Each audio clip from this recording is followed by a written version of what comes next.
The following passage is a chapter entitled Legendary He Was by Richard G. Weingart, published in Circles in the Sky in 2009.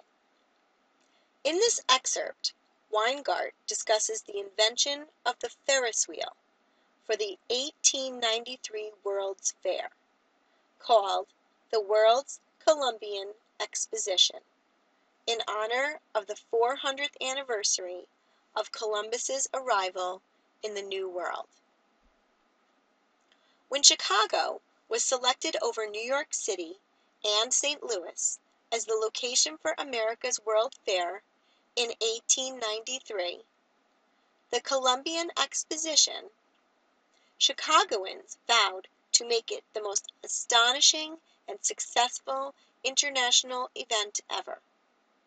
So boastful were local supporters that this would be accomplished, New York reporters began calling Chicago the Windy City, a nickname that remains today. It has nothing to do with the winds howling off Lake Michigan. In the end, the Chicago Exposition did overshadow all previous World's Fairs, even the dazzling 1889 French affair in Paris, which produced the Eiffel Tower, the new symbol of that city.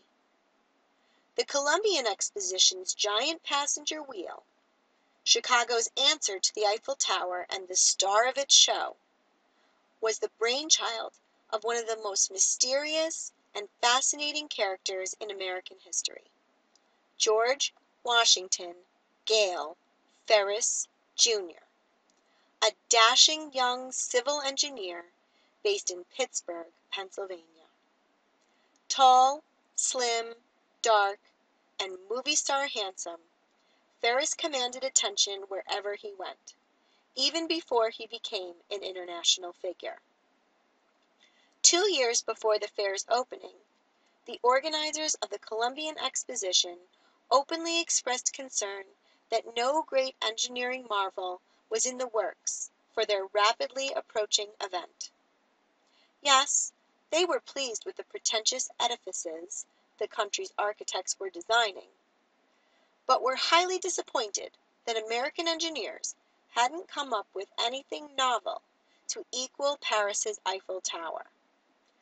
After all, the exposed metal frame structure of the 1889 International Exhibition held in Paris represented a daring structural engineering triumph in a class by itself.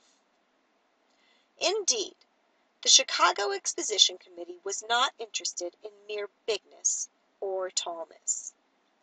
They had already turned down 2 major tower proposals, even one by Alexandre Gustave Eiffel himself, to build a structure substantially taller than Paris's 984-foot tower. To the committee, a tower would not fit the bill, even if it would end up setting the record as the tallest structure in the world. It would still be an embellished copy of what the Europeans had already done. Only a true engineering breakthrough that represented America's can-do spirit and its emergence as a world-class nation with vision would be acceptable. America's pride was at stake. Was there no American engineer capable of coming up with something sensational?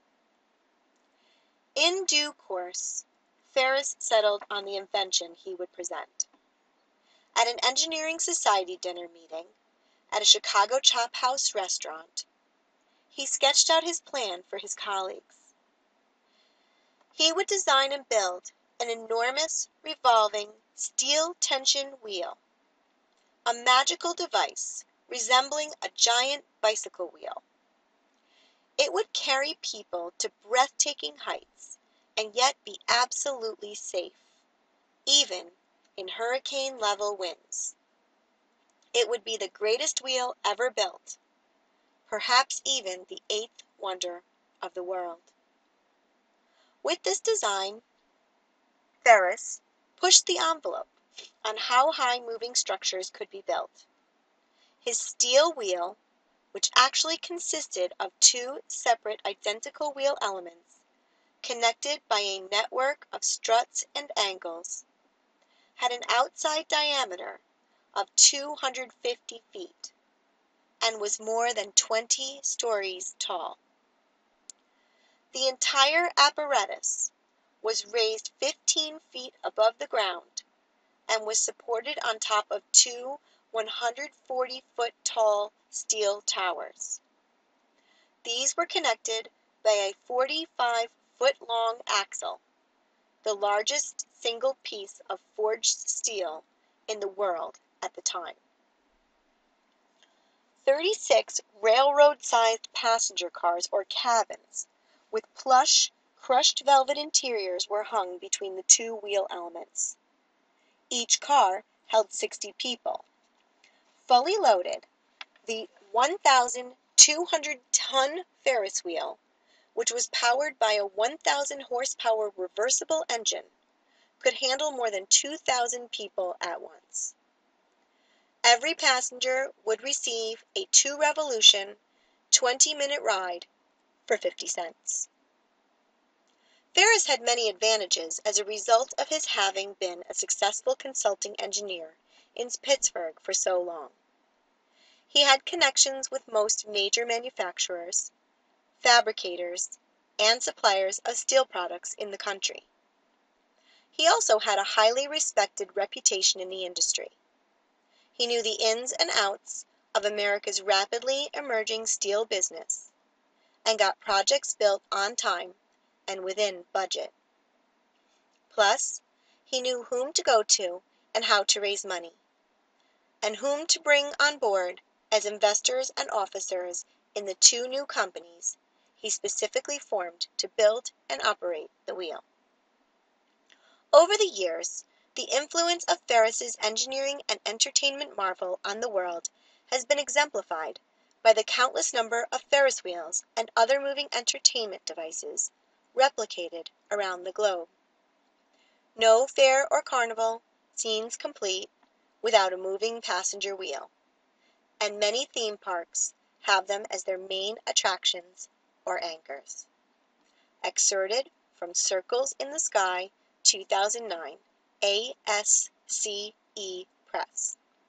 You may take 5 minutes to read the questions on page 4 of your test booklet before I read the passage aloud a second time. In our booklet, that would be page 10. If you decide to hear it a second time, please go back and redo this video. However, I will read you the directions in the beginning and the end. At the beginning of the second read, you will hear this. As you listen to the second reading, you may take notes or answer the questions. You will be given an opportunity to complete the questions after the second reading. Now I will read the passage aloud a second time. And after the second read, you will hear, now turn to page 4 of your test booklet, read the directions, and answer the multiple choice questions. You may look over your notes to answer the questions.